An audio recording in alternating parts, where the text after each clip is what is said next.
King Lear by William Shakespeare. Act 3. Scene 1. A heath. A storm with thunder and lightning. Enter Kent and a gentleman meeting. Who's there, besides foul weather? One minded like the weather, most unquietly. I know you. Where's the king? Contending with the fretful elements, bids the wind blow the earth into the sea, or swell the curled waters 'bove the main, that things might change or cease, tears his white hair, which the impetuous blasts with eyeless rage catch in their fury and make nothing of, strives in his little world of man to outscorn the to and fro conflicting wind and rain. This night, wherein the cub-drawn bear would crouch, the lion and the belly-pinched wolf keep their fur dry, unbonneted he runs, and bids what will take all. But who is with him? None but the fool who labours to outjest his heart-struck injuries. Sir, I do know you, and dare, upon the warrant of my note, commend a dear thing to you. There is division, although as yet the face of it be covered with mutual cunning, twixt Albany and Cornwall, who have, as who have not, that their great stars thrown and set high, servants who seem no less, which are to France the spies and speculations intelligent of our state. What hath been seen, either in snuffs and packings of the dukes, or the hard reign which both of them have borne against the old kind king, or something deeper, whereof perchance these are but furnishings. But true it is, from France there comes a power into this scattered kingdom, who already, wise in our negligence, have secret feet in some of our best ports, and are at point to show their open banner.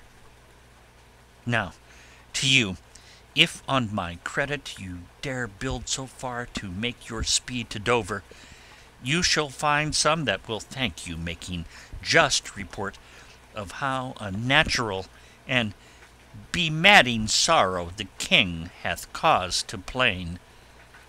I am a gentleman of blood and breeding, and from some knowledge and assurance offer this office to you. I will talk further with you.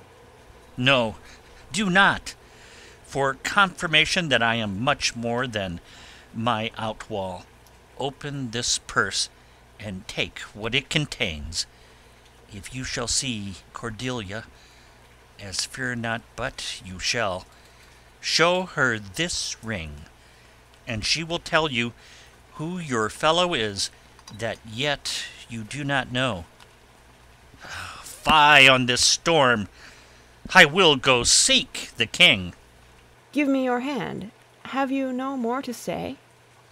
Few words, but to effect, more than all yet, that when we have found the king, in which your pain that way, I'll this, he that first lights on him, hola the other. Exeunt severally. Scene 2. Another part of the heath. The storm continues. Enter Lear and the fool. Blow, winds, and crack your cheeks! Rage! Blow, you cataracts and hurricanos! Spout till you have drenched our steeples, drowned the cocks! You sulphurous and thought-executing fires, vaunt couriers to oak-cleaving thunderbolts, singe my white head, and thou, all-shaking thunder, strike flat the thick rotundity of the world, crack nature's moulds. All Germans spill at once, that making grateful man. O nuncle, court holy water in a dry house is better than this rain-water out of the door. Good nuncle, in, and ask thy daughter's blessing. Here's a knight pities neither wise men nor fools. Rumble thy bellyful, spit, fire, spout, rain, or rain, wind, thunder, fire are my daughters. I tax you not, you elements, with unkindness. I never gave you kingdom, called you children. You owe me no subscription.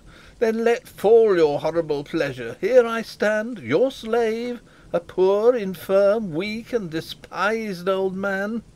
But yet I call you servile ministers, that will with two pernicious daughters join your high-engendered battle gainst a head so old and white as this. Oh, oh, 'tis foul. He that has a house to put his head in has a good headpiece. The codpiece that will house, before the head has any, the head and he shall louse, so beggars marry many. The man that makes his toe what he his heart should make, shall of a corn cry woe, and turn his sleep to wake. For there was never yet fair woman, but she made mouths in a glass. Enter Kent. No, I will be the pattern of all patience. I will say nothing. Who's there? Mary, here's grace in a codpiece. That's a wise man and a fool. Alas, sir, are you here? Things that love night love not such nights as these. The wrathful skies gallow the very wanderers of the dark, and make them keep their caves.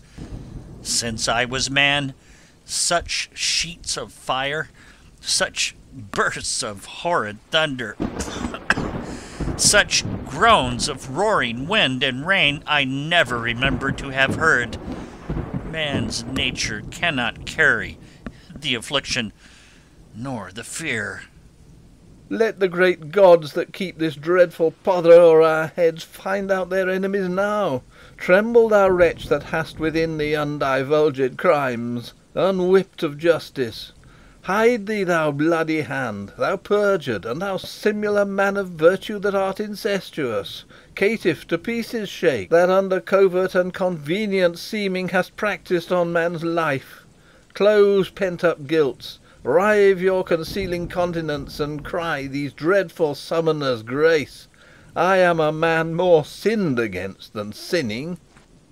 Alack, bareheaded, gracious my lord, hard by here is a hovel. Some friendship will it lend you gainst the tempest. Repose you there, whilst I to this hard house, more harder than the stones whereof 'tis raised, which even but now, demanding after you, denied me to come in, return and force their scanted courtesy. Thy wits begin to turn. Come on, my boy. How dost, my boy? Art cold? I am cold myself. Where is this straw, my fellows? The art of our necessities is strange, that can make vile things precious. Come, your hovel, poor fool and knave. I have one part in my heart that's sorry yet for thee. He that hasn't a little tiny wit, with hey-ho, the wind and the rain, must make content with his fortunes fit, for the rain it raineth every day. True, boy. Come, bring us to this hovel. Exeunt Lear and Kent. This is a brave night to cool a courtesan. I'll speak a prophecy ere I go. When priests are more in word than matter, when brewers mar their malt with water, when nobles are their tailors' tutors, no heretics burnt, but wenches suitors, when every case in law is right, no squire in debt, nor no poor knight, when slanders do not live in tongues, nor cut-purses come not to throngs, when usurers tell their gold in the field, and bawds and whores do churches build, then shall the realm of Albion come to great confusion. Then comes the time, who lives to see it, that going shall be used with feet. This prophecy Merlin shall make, for I live before his time. Exit. Scene 3. A room in Gloucester's castle. Enter Gloucester and Edmund. Alack, alack, Edmund, I like not this unnatural dealing. When I desired their leave, that I might pity him, they took from me the use of mine own house, charged me on pain of perpetual displeasure, neither to speak of him, entreat for him, nor any ways sustain him. Most savage and unnatural. Go to, say you nothing. There is division betwixt the dukes, and a worse matter than that. I have received a letter this night. 'Tis dangerous to be spoken. I have locked the letter in my closet. These injuries the king now bears will be revenged home. There's part of a power already footed. We must incline to the king. I will seek him, and privily relieve him. Go you, and maintain talk with the duke, that my charity be not of him perceived. If he ask for me, I am ill, and gone to bed. If I die for it, as no less is threatened me, the king, my old master, must be relieved. There is some strange thing toward, Edmund. Pray you, be careful. Exit. This courtesy, forbid thee, shall the duke instantly know, and of that letter too. This seems a fair deserving, and must draw me that which my father loses, no less than all. The younger rises when the old doth fall. Exit. Scene 4. A part of the heath with a hovel. Storm continues. Enter Lear, Kent, and the Fool. Here is the place, my lord. Good my lord, enter. The tyranny of the open night's too rough for nature to endure. Let me alone. Good my lord, enter here. Wilt break my heart? I had rather break mine own. Good my lord, enter. Thou think'st 'tis much that this contentious storm invades us to the skin, so 'tis to thee. But where the greater malady is fixed, the lesser is scarce felt. Thou'dst shun a bear, but if thy flight lay towards the raging sea, thou'dst meet the bear i' the mouth. When the mind's free, the body's delicate. The tempest in my mind doth from my senses take all feeling else save what beats there. Filial ingratitude! Is it not as this mouth should tear this hand for lifting food to it? But I will punish home. No, I will weep no more. In such a night to shut me out, pour on, I will endure. In such a night as this, O Regan Goneril, your kind old father, whose frank heart gave all. Oh, that way madness lies. Let me shun that. No more of that. Good my lord, enter here. Prithee go in thyself. Seek thine own ease. This tempest will not give me leave to ponder on things would hurt me more. But I'll go in. In, boy, go first.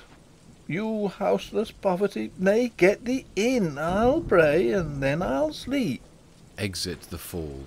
Poor naked wretches, wheresoe'er you are, that bide the pelting of this pitiless storm, how shall your houseless heads and unfed sides, your looped and windows' raggedness, defend you from seasons such as these? Oh, I attain too little care of this. Take physic, pomp, expose thyself to feel what wretches feel, that thou mayst shake the superflux to them, and show the heavens more just. Adam and Arf, Adam and Arf, poor Tom. Enter the Fool from the hovel. Come not in here, Nuncle. Here's a spirit. Help me, help me. Give me thy hand.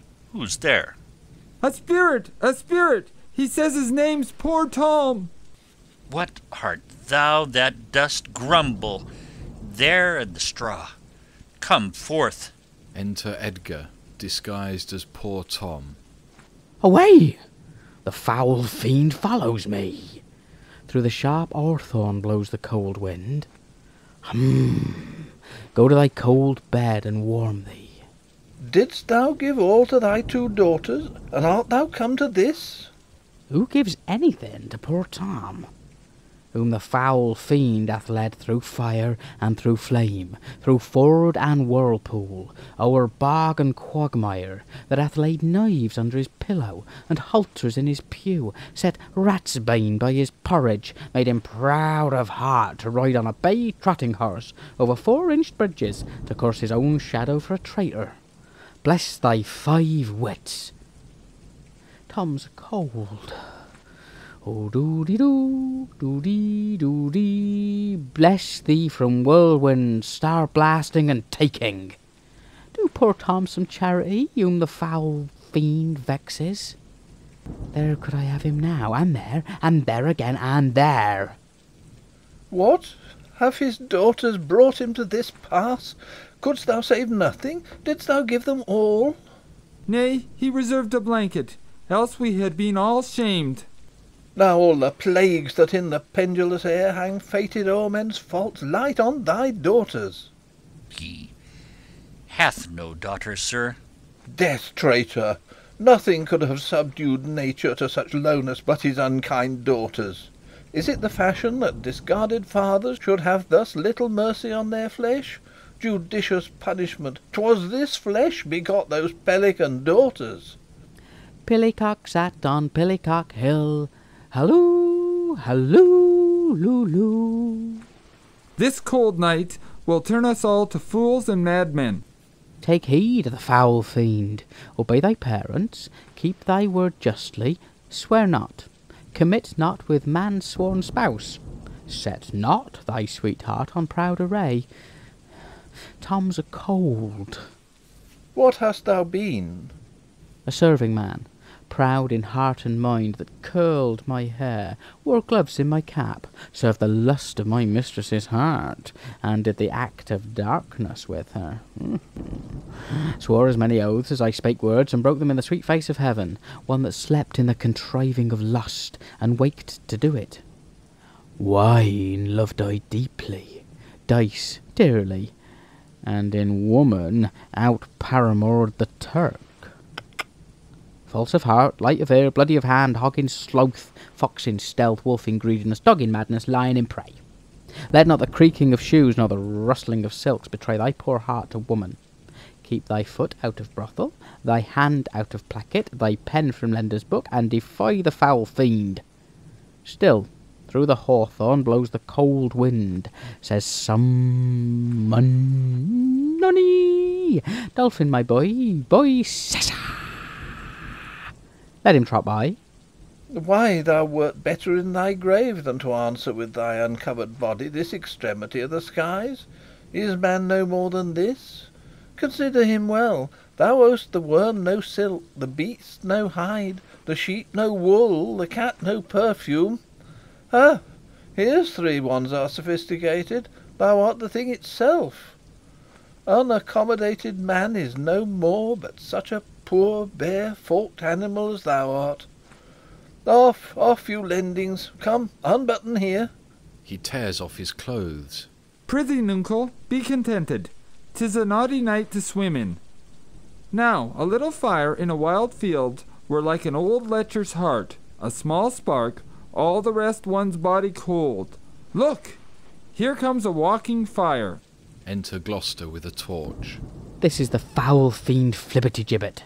He begins at curfew, and walks till the first cock. He gives the web and the pen, squints the eye, and makes the hare lip, mildews the white wheat, and hurts the poor creature of earth. Swithold footed thrice the old, he met the nightmare and her ninefold, bid her alight, and her troth plight, and aroint thee, witch, aroint thee. How fares your grace? What's he? To Gloucester. Who's there? What is't you seek? What are you there? Your names? Poor Tom, that eats the swimming frog, the toad, the todpole, the walnut, and the water, that in the fury of his heart, when the foul fiend rages, eats cow dung for sallets, swallows the old rat and the ditch dog, drinks the green mantle of the standing pool, who is whipped from tithing to tithing, and stocked, punished, and imprisoned, who hath had 3 suits to his back, 6 shirts to his body, horse to ride, and weapons to wear. But mice and rats and such small deer have been Tom's food for 7 long year. Beware, my follower. Peace, smoking, peace, thou fiend. What? Hath your grace no better company? The Prince of Darkness is a gentleman. Modo he's called, and Mahu. Our flesh and blood, my lord, is grown so vile that it doth hate what gets it. Poor Tom's a cold. Go in with me. My duty cannot suffer to obey in all your daughter's hard commands, though their injunction be to bar my doors, and let this tyrannous night take hold upon you. Yet have I ventured to come seek you out, and bring you where both fire and food is ready. First, let me talk with this philosopher. To Edgar. What is the cause of thunder? Good my lord, take this offer, go into the house. I'll talk a word with this same learned Theban. To Edgar. What is your study? How to prevent the fiend and to kill vermin. Let me ask you one word in private. Lear and Edgar talk apart. Importune him once more to go, my lord. His wits begin to unsettle. Canst thou blame him? His daughters seek his death. Ah, that good Kent! He said it would be thus, poor banished man. Thou sayest the king grows mad. I'll tell thee, friend, I am almost mad myself. I had a son, now outlawed from my blood. He sought my life, but lately, very late, I loved him, friend, no father his son dearer. True to tell thee, the grief hath crazed my wits. What a night's this! I do beseech your grace. Oh, cry you mercy, sir, noble philosophy, your company. Tom's a cold. In, fellow, there, into the hovel. Keep thee warm. Come, let's in all. This way, my lord. With him I will keep still with my philosopher. Good my lord, soothe him. Let him take the fellow. Take him you on. Sirrah, come on, go along with us. Come, good Athenian. No words, no words. Hush. Child Roland to the dark tower came. His word was still, fi, fo, and fum. I smell the blood of a British man. Exeunt. Scene 5. A room in Gloucester's castle. Enter Cornwall and Edmund. I will have my revenge ere I depart his house. How, my lord, I may be censured, that nature thus gives way to loyalty, something fears me to think of. I now perceive it was not altogether your brother's evil disposition made him seek his death, but a provoking merit, set a work by a reprovable badness in himself. How malicious is my fortune, that I must repent to be just. This is the letter he spoke of, which approves him an intelligent party to the advantages of France. O heavens, that this treason were not, or not I the detector. Go with me to the Duchess. If the matter of this paper be certain, you have mighty business in hand. True or false, it hath made thee Earl of Gloucester. Seek out where thy father is, that he may be ready for our apprehension. If I find him comforting the king, it will stuff his suspicion more fully.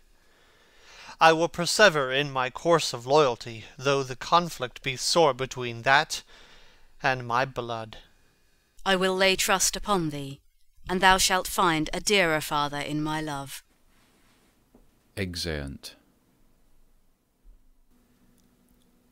Scene 6. A chamber in a farmhouse adjoining the castle. Enter Gloucester, Lear, Kent, the Fool, and Edgar. Here is better than the open air. Take it thankfully. I will piece out the comfort with what addition I can. I will not be long from you. All the power of his wits have given way to his impatience. The gods reward your kindness. Exit Gloucester. Frateretto calls me, and tells me Nero is an angler in the lake of darkness. Pray, innocent, and beware the foul fiend. Prithee, nuncle, tell me whether a madman be a gentleman or a yeoman. A king, a king? No, he's a yeoman that has a gentleman to his son, for he's a mad yeoman that sees his son a gentleman before him. To have 1,000 with red burning spits come hissing in upon 'em. The foul fiend bites my back.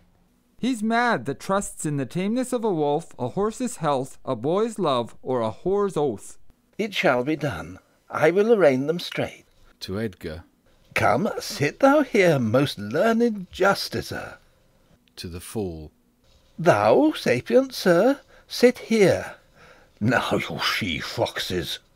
Look, where he stands and glares. Want'st thou eyes at trial, madam? Come o'er the bourne, Bessie, to me. Her boat hath a leak, and she must not speak. Why, she dares not come over to thee. The foul fiend haunts poor Tom in the voice of a nightingale. Hoppy dance cries in Tom's belly for 2 white herring. Croak not, black angel, I have no food for thee. How do you, sir? Stand you not so amazed. Will you lie down and rest upon the cushions? I'll see their trial first. Bring in their evidence. To Edgar. Thou, a robed man of justice, take thy place. To the fool. And thou, his yokefellow of equity, bench by his side. To Kent. You are of the commission, sit you too. Let us deal justly. Sleepest or wakest thou, jolly shepherd? Thy sheep be in the corn, and for one blast of thy minikin mouth, thy sheep shall take no harm. Purr. The cat is grey. Arraign her first. 'Tis Goneril. I here take my oath before this honourable assembly. She kicked the poor king, her father. Come hither, mistress. Is your name Goneril? She cannot deny it. Cry you mercy, I took you for a joint stool. And here's another, whose warped looks proclaim what store her heart is made on. Stop her there! Arms, arms, sword, fire, corruption in the place! False justicer, why hast thou let her scape? Bless thy 5 wets. Oh, pity! Sir, where is the patience now that you so oft have boasted to retain? My tears begin to take his part so much they'll mar my counterfeiting. The little dogs and all, Tray, Blanche, and Sweetheart, see, they bark at me. Tom will throw his head at them. Avaunt, ye curs! Be thy mouth or black or white, tooth that poisons if it bite, mastiff, greyhound, mongrel grim, hound or spaniel, brack or lem, or bobtail, tyke or trundle tail, Tom will make them weep and wail. For with throwing thus my head, dogs leap the hatch and all are fled.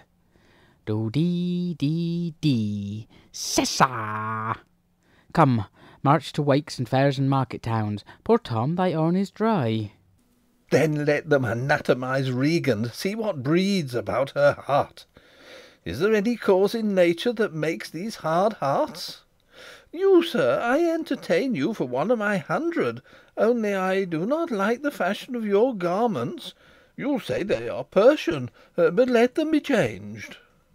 Now, good my lord, lie here and rest a while. Make no noise, draw the curtains.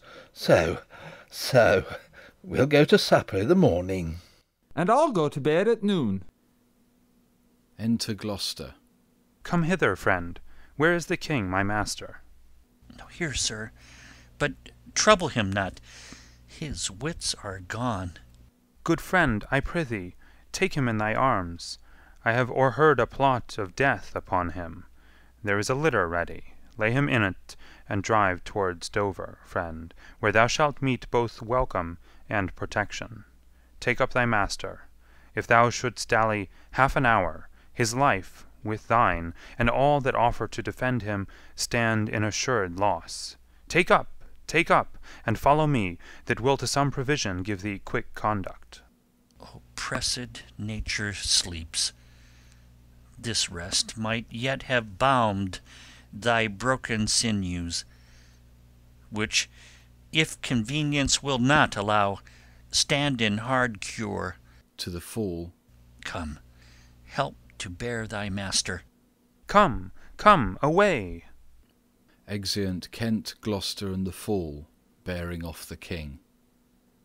When we our betters see bearing our woes, we scarcely think our miseries our foes.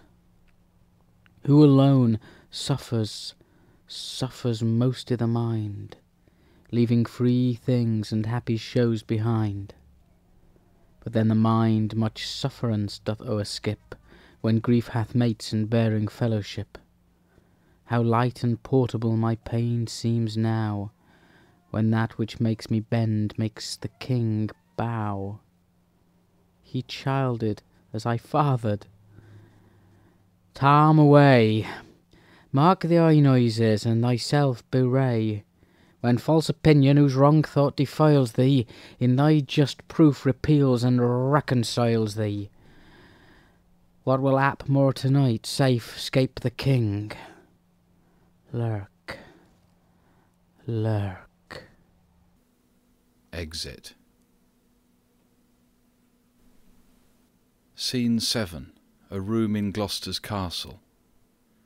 Enter Cornwall, Regan, Goneril, Edmund, and servants. To Goneril. Post speedily to my lord your husband. Show him this letter. The army of France is landed. Seek out the traitor Gloucester. Exeunt some servants. Hang him instantly. Pluck out his eyes. Leave him to my displeasure. Edmund, keep you our sister company. The revenges we are bound to take upon your traitorous father are not fit for your beholding. Advise the Duke where you are going, to a most festinate preparation. We are bound to the like. Our posts shall be swift and intelligent betwixt us. Farewell, dear sister. Farewell, my lord of Gloucester. Enter Oswald. How now? Where's the king? My lord of Gloucester hath conveyed him hence. Some 5 or 36 of his knights, hot questrists after him, met him at gate, who, with some other of the lord's dependents, are gone with him towards Dover, where they boast to have well-armed friends. Get horses for your mistress. Exit Oswald. Farewell, sweet lord and sister. Edmund, farewell. Exeunt Goneril and Edmund. Go seek the traitor Gloucester. Pinion him like a thief. Bring him before us. Exeunt servants. Though well we may not pass upon his life without the form of justice, yet our power shall do a courtesy to our wrath, which men may blame, but not control. Enter Gloucester, brought in by 2 or 3 servants. Who's there? The traitor? Ingrateful fox, 'tis he. Bind fast his corky arms. What mean your graces? Good my friends, consider you are my guests. Do me no foul play, friends. Bind him, I say. Servants tie his hands. Hard, O filthy traitor. Unmerciful lady as you are, I'm none. To this chair bind him. Villain, thou shalt find. Regan plucks his beard. By the kind gods, 'tis most ignobly done to pluck me by the beard. So white in such a traitor. Naughty lady, these hairs which thou dost ravish from my chin will quicken and accuse thee. I am your host. With robbers' hands my hospitable favours you should not ruffle thus. What will you do?